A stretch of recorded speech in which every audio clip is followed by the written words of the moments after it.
Hi. So, welcome everybody. It's a beautiful day. The sun is shining. The birds are singing. And we're in the middle of a densely populated city, which is full of gas fumes from cars, and people are dying of fallout and stuff like that. You know, the normal kind of thing. So, let's begin. What I'm going to do first is, if you can see this picture, we're going to start going through the different stages of the sales process in all of its gory detail. And in your materials, you've got 8 slides like this. And I just want to kind of navigate through this slide and what bit means what. Yeah. Up the top here, we've got the title of the stage and what it means. Then here we've got a list of activities, and these are things that the salespeople will do in those particular stages. This is the goal of the stage, yeah? So this is quite important. Probably the most important piece is this piece here. This is the proof step. So answering the question, how do you guarantee that you've done this stage? And down here we've got the tools. These are the documents and the sales ideas or plans or templates that we use, and these kind of look at all of the skills within this particular stage of the sales process. Okay, so that's the overview of the structure of these slides and everything that it means. So let's begin then with step 1, the most important stage of the sales process. The salespeople are understanding their customer, they're understanding their customer's business, and they're understanding the product environment. So, you know, how their products are viewed and seen within the customer's environment. The buyers are in an ongoing stage. This is where they're evaluating their own business environment. So this is something that just goes on and on and on all the time, and it cannot be really defined by one particular piece, one particular stage in or period in the customer's life. However, sometimes in a large organization, you will have the client going through their budgeting process, and if you like, the budgeting process is the one period within the client's year where you could say they are now really evaluating their business environment and then making actions and activities or deciding what to do as a result of that evaluation. Okay? But we'll look at that a little bit later when we come on to the example. So, salespeople. What do salespeople do in step 1? One thing that they do is they research the customer's industry. Yeah? So first point there, websites, newspapers, reports, trade fairs. An interesting point is, a couple of weeks ago, I was doing an account planning session for 5 salespeople, and their account was the national bank of the country. And you know, one of these guys printed the annual report of this bank for the previous year, and in that report there was kind of this future perspective for the following year. Now, when we were speaking about it, it kind of came out that nobody had actually read this report. You know, nobody had read it. And I didn't read it either. I mean, who reads company reports, right? But it was kind of interesting when we did start reading it, how much information was actually in there, yeah? Now, you know, a cynic could say that this information doesn't really have any value for a salesperson.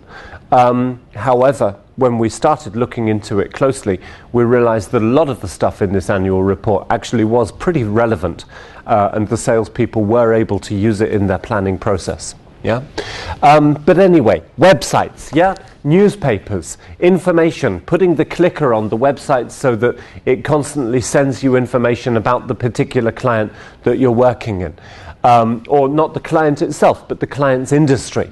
yeah, reports, trade fairs, yeah, trade journals. There are many sources of information, and the question is, as a salesperson, if you're a salesperson and you focus on the agriculture industry or the hotel and catering industry or the real estate industry or building industry, then you need to know where to go to get your sources of information. There's going to be some official sources and there's going to be some unofficial, much more customer-centric and focused sources of info. Understanding industry problems and drivers, yeah? So what is moving your industry? What economical considerations or what stuff happening in the economy is pushing your industry forward and making your industry change? Yeah, like at the moment, the price of petrol is rising. Yeah, sounds familiar, right? This film is designed to always be relevant, which means it won't be relevant in about 150 years when there's no more petrol. But at the moment there is, and it's always rising. And this knock-on effect of the price of oil, yeah, has an effect on the price of soaps, and all sorts of weird products seem to be made with oil, and they all rise in price when the oil prices change as well. Raw materials get more expensive, etc., etc. So what we try to do is we try to understand the problems of the industry and how those problems affect the companies that we're working with.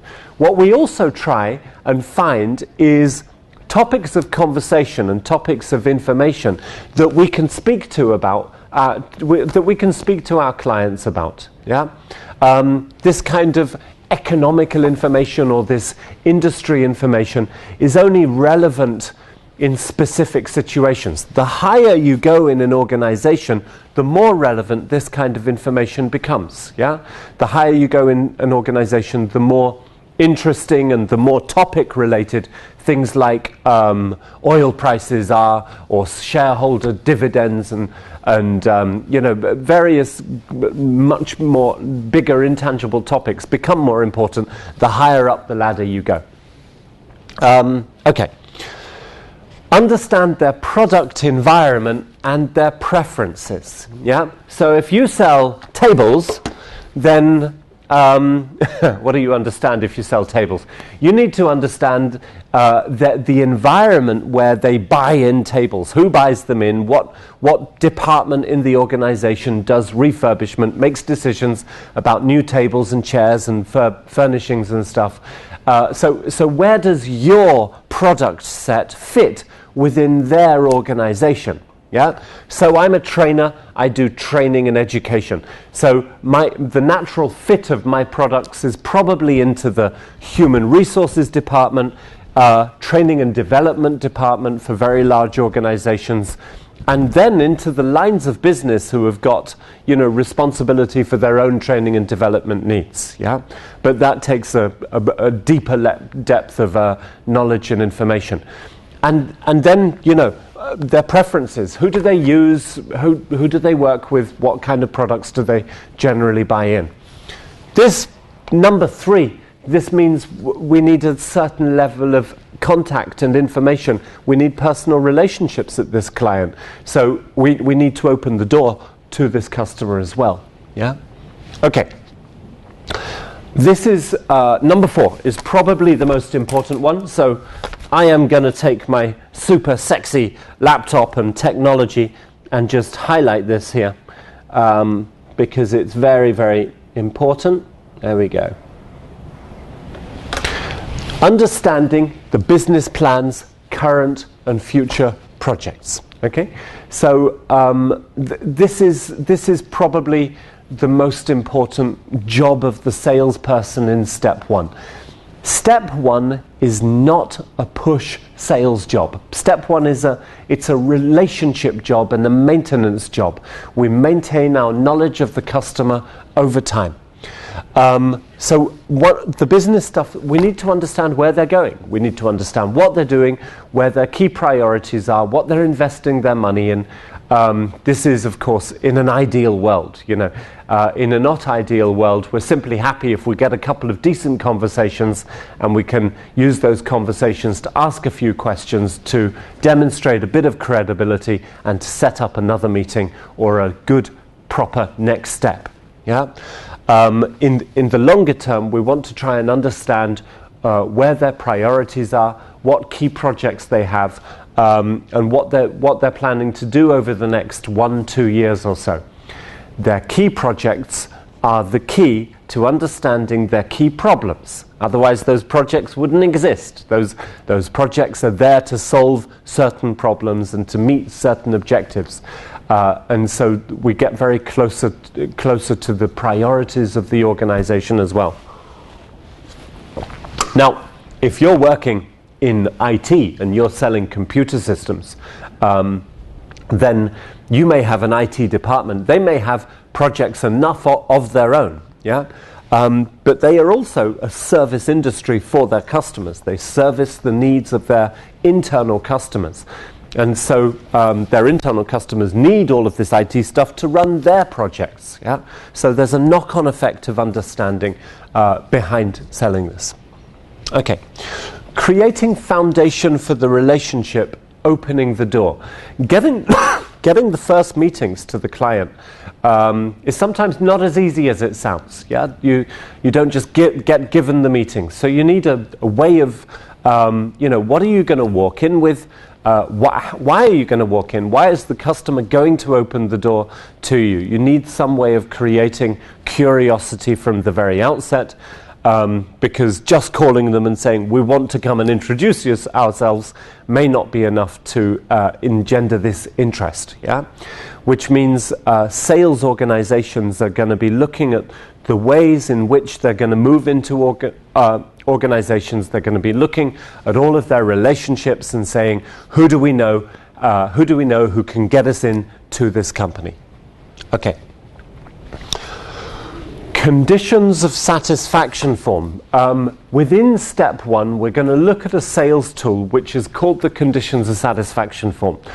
The conditions of satisfaction process is quite a long one. We'll come to it later.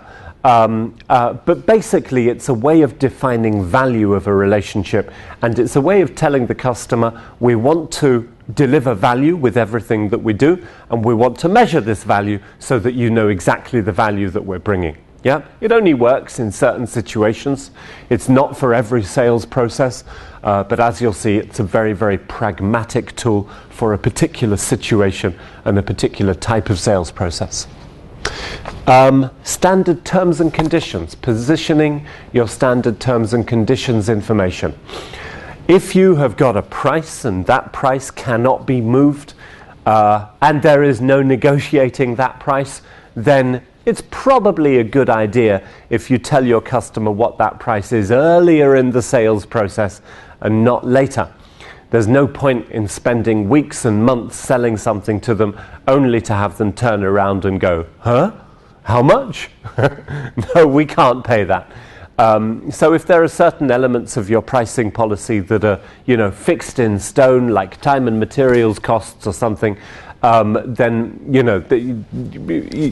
there are terms and conditions documents which can basically share that information at an earlier stage. Some sales organizations have got complex contracts, terms and conditions, and they need to use those for whatever reasons. And so if there is something official that is there which cannot change, then it's always better to get that information in at the beginning of the sales process, at a stage of the sales process where it's in no way threatening and in no way related to a particular opportunity. I've heard examples of conditions of satisfaction and standard terms and conditions being positioned with purchasing departments right at the beginning of the relationship, so that the sales organization can just send this through and say, guys, these are our official T's and C's, These are the things that we'll be working with. Just tell us if there's any problems with these. We'll be using these later if necessary. So, the goal is to develop a sales strategy, a coverage plan, and start identifying who you need to speak to. So another part of step one is understanding, understanding the players, understanding the people who are important to us in this opportunity, understanding the people who we will need to speak to. Yeah, you have a product. The product is designed to fit certain business needs, and those business needs are covered by certain people in the organization. Website design software will be covered by a marketing department. Tables and chairs will be covered by a operations department or an internal refurbishment part of the organization, or the facility management part of the organization. The same guys may also be responsible for the projectors. There's somebody different in the organization who's responsible for buying in flip chart paper, and for my training services I need to speak to somebody different again. Yeah? So our coverage plan will very often be linked closely to the products and services that we want to sell. You're selling IT, you're selling servers and software and consolidation projects and maintenance packages and business planning software and IT infrastructure consolidation software. Your customers could be in many different parts of the organization. Obviously, IT is always going to be a clear customer, but you're going to have different customers depending on the business usages of your products and solutions. Yeah? So coverage plan, thinking about who our victims, who our customers are going to be. So, creating a document, an initial account plan that can be validated with the customer. Very often, we're asked the question, how do you do step one with a completely new customer? Yeah? So you've never spoken to them before, you've never been there before. Now, picking up the phone, just getting the telephone book or calling the switchboard and say, hi, excuse me, can you give me the name of the marketing director? Or, calling the switchboard and saying, can you put me through to your customer service people? That's definitely one way. But that's step zero. That's cold calling. That's acquisition campaigning. That's not step one. That's going straight into a cold call and seeing if you can generate some interest and curiosity and get a meeting, which will take you into step one. If you want to access a new organization by going directly into step one or beginning with step one, then this is what you do. Yeah? You create a document, and the document is called the account plan. And the purpose of this account plan is to validate the information that is in there with the customer. Okay, now this word that I've been saying a couple of times, the word validate, yeah, is quite an important one. I'm not doing any advertising for Mr. Sketch, but he does have some quite nice pens. Have I just wiped flip chart pen all over my nose? There we go.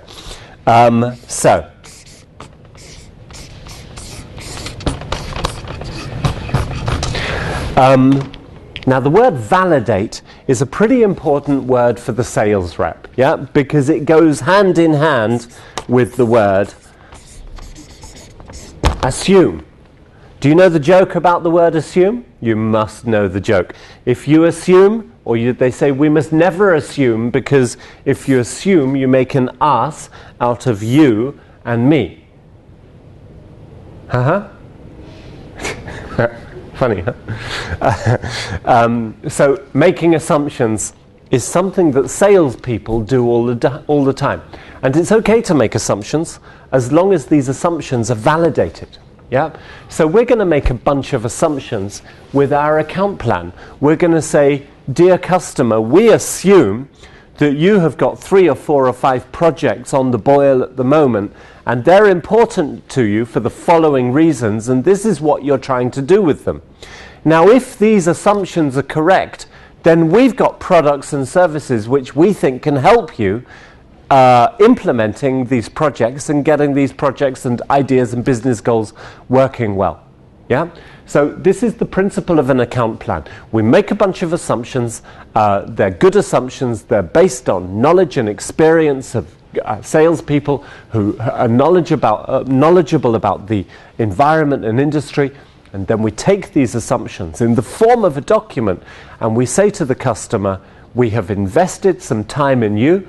We've made some assumptions about where you're going and what you're trying to do, and we would like to share this with you. See if there's some common ground and common opportunity here for us. Okay, so that's the principle of this word. Yeah, the account plan.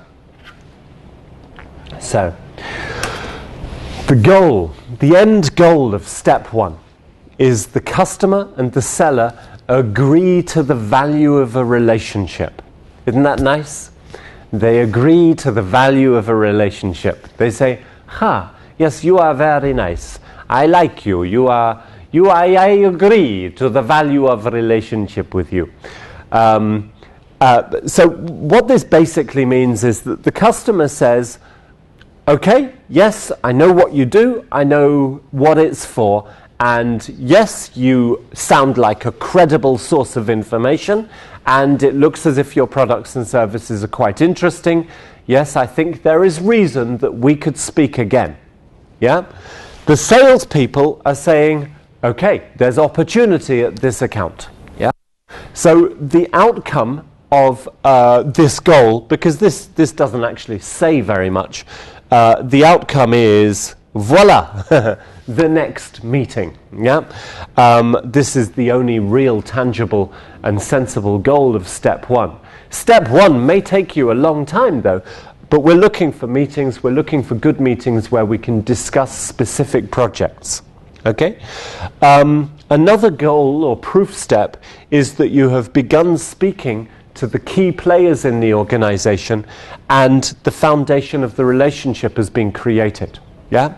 Another goal is that the customer's business plans reflect your priorities, which means they've got plans and projects on the go and your products and services fit into those. Yeah? And here is the customer validates or reads the documented opportunity plan and expresses interest in continuing the relationship to speak about a specific project. So this is the ideal goal of step 1. Yeah? We've now got interest from the client to speak about a specific project. They haven't said, we will buy something from you. What they have said is, you have engaged my interest, you have made me curious, you have proven yourselves to be credible sources of information. Yeah? Which probably means you've done a little bit of work for them in some way or another. You've created something for them or sent them something or had a decent conversation with them. And they want to speak about a specific project. This is the goal of step 1. Okay? Now here in italics, you have discussed the last project, yeah, and the conditions of satisfaction process for that project with an existing customer. Yeah? So step 1 is also there to describe what you're now doing with an existing customer. You've done a project with them and you're going around full circle and back into step 1 and you're using the knowledge that you've gained from a previous sales process in this sales process now. Yeah? So you've discussed the last project and you've discussed how that project worked and in what ways they were satisfied with it, and you're looking for new opportunity. Okay? So within the first stage, we're going to look at 3 different concepts. One of them is called the opportunity plan. The opportunity plan is the way in which we will think about the customer's business, the way in which we will make assumptions about where the customer is going, what their business plan looks like, what their strategy looks like, and what projects they've got in place to start initiating those different plans and projects. Okay? So this is focused on the customer's business. The second one, the TSL1, stands for the total solution landscape, the first part of it. And the total solution landscape for the existing environment is a sales tool which is focused on the IT industry. Yeah? So this is for companies that sell IT products and services, and this is going to create a list of everything that the organization has in the way of IT. So we're going to create a big list of software, hardware, and services, and basically we're going to try and create this kind of map. And this map is going to show us what IT the client has in their installed base. This can turn out to be an extremely large piece of work, but it is the one place where we can identify opportunity. Yeah? Conditions of satisfaction form, as I've already explained, is going to be used for specific types of opportunities, and it's the first place where we'll mention the words value and begin looking for value in this opportunity as well. Okay, final statement for step one. The purpose of step one is to start identifying opportunity and noticing whether there is opportunity there or not. An ideal step one will give you the possibility to do step one, to ask whether there is opportunity, and then, if there is no opportunity, to step back from the opportunity, from the customer, say, guys, thanks very much, there's no opportunity with you guys at the moment, but if you don't mind, we're going to come back in a few months' time and reopen the process and see if there's anything else. So step one is really designed to be a way of keeping a relationship over time and maintaining contact and good contact to the customer.